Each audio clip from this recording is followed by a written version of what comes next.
मंदिर में गई जल चढ़ाने, लोटा भर के एक लोटा जल, ये यहाँ शास्त्र कह रहे सारी समस्या का हल एक लोटा जल। अब तुमने एक लोटा जल पूरा शंकर जी को कहाँ चढ़ाया? ईमानदारी से बोलो, कितनी कितनी विचार की बातें, जरा विचार करना। तुम्हारा तुम कह रही हो मेरा भोलेनाथ सुन नहीं रहा, मेरा भोलेनाथ सुन नहीं रहा, मेरा भोलेनाथ सुन नहीं रहा, क्योंकि तुम लोटे में से भी तो जल चुराकर दूसरे को चढ़ाए। एक लोटे जल में से वही शंकर जी को चढ़ा दिया, उसी लोटे में पानी थोड़ा सा बचा के गणेश जी को चढ़ा दिया, उसमें थोड़ा बचा के पार्वती जी को चढ़ा दिया, उसमें थोड़ा बचा के कार्तिकेय जी को चढ़ा दिया। अब यहाँ बात चल रही है सारी समस्या का हल एक लोटा जल। अब तुमने उसी लोटा का पानी थोड़ा सा हर हर महादेव शंभो काशी विश्वनाथ गणेश जी को हर हर महादेव,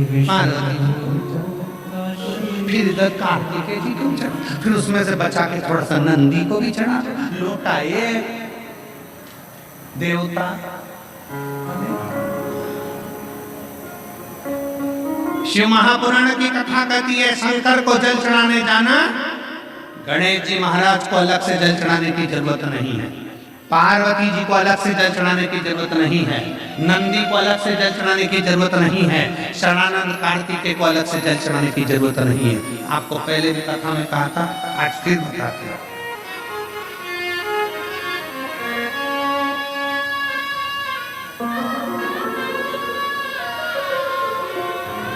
जैसे ये शिवलिंग, ये जलाधारी, ये शिवलिंग, ये गोल जो जलाधारी है, इसका हस्त कमल है, जम के बोलो पार्वती। जहां से जल बहता है उसके राइट हैंड में गणेश, लेफ्ट में कार्तिक, बीच में अशोक। शिवलिंग के ऊपर जो जलाधारी बंदी है उसमें से बूंद बूंद पानी नीचे गिर रहा है, वो शंकर भगवान की 5 बेटे, जया, विषहरा, शामलीवारी, दौतली, देव। शंकर जी की छठी लड़की अशोक सुंदरी उनके पास। ठीक है, अब तुमने जल चढ़ाया, स्कंद पुराण कहती है जहां जल चढ़ता है, जल चढ़ने के बाद जलाधारी पर गिरता है, मतलब पार्वती जी को मिल गया, जल बहते बहते अशोक सुंदरी को मिल गया, कार्तिकेय गणेश को मिल गया। फिर वही जल बहता हुआ जब बाहर निकलता है, नीचे गिरने पर जितना शिवलिंग की, अभी अभी हम सतुआ बाबा जी के आश्रम पर पहुंचे, मणिकर्णी पर। अभी सुबह जब बाबा विश्वनाथ जी का दर्शन किया, अभिषेक किया, तब वहां पहुंचे।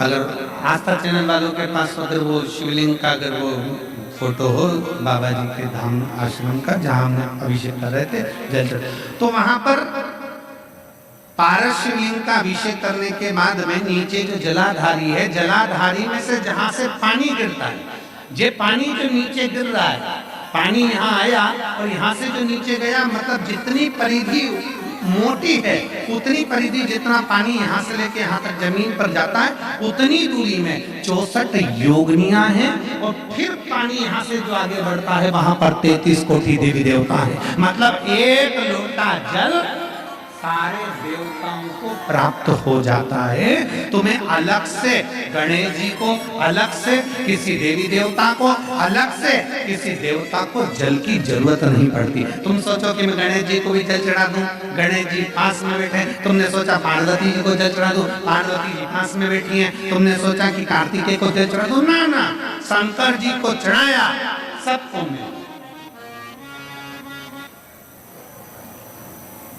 मंगलवार का व्रत करते हो, जम के बोलो, कोई करता होगा, आप में से कोई करता होगा, हनुमान जी। शुक्रवार का व्रत संतोषी माता का, लक्ष्मी जी। शनिवार का व्रत बोलो बोलो, जम के बोलो, जम के तो बोलो, शनि महाराज जी। गुरुवार का व्रत बृहस्पति।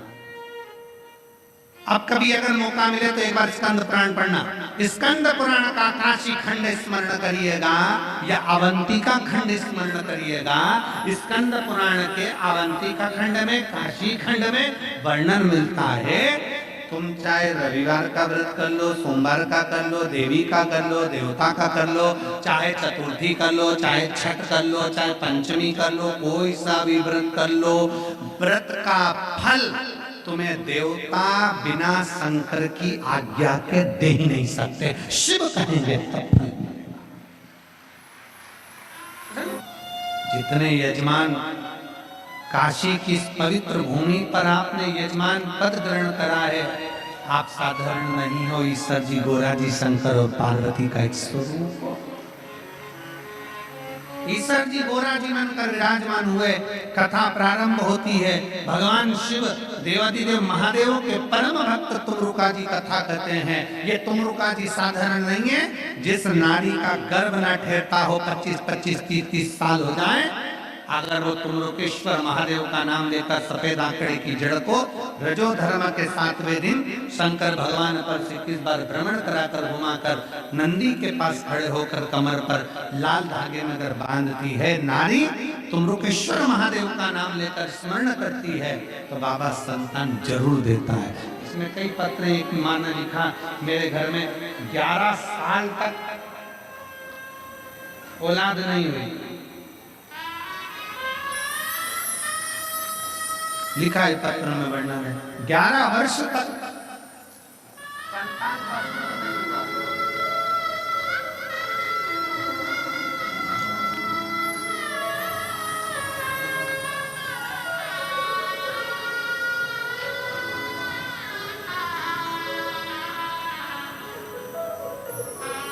पत्र बाद में स्मरण करेंगे, समय का ध्यान में रखते हुए 11 वर्ष तक संतान का सुख नहीं, पर बाबा ने शिव कृपा, प्रेम से जो कथा को रसपद तत्व ग्रहण करता है, बाबा उसकी झोली खुशियों से भर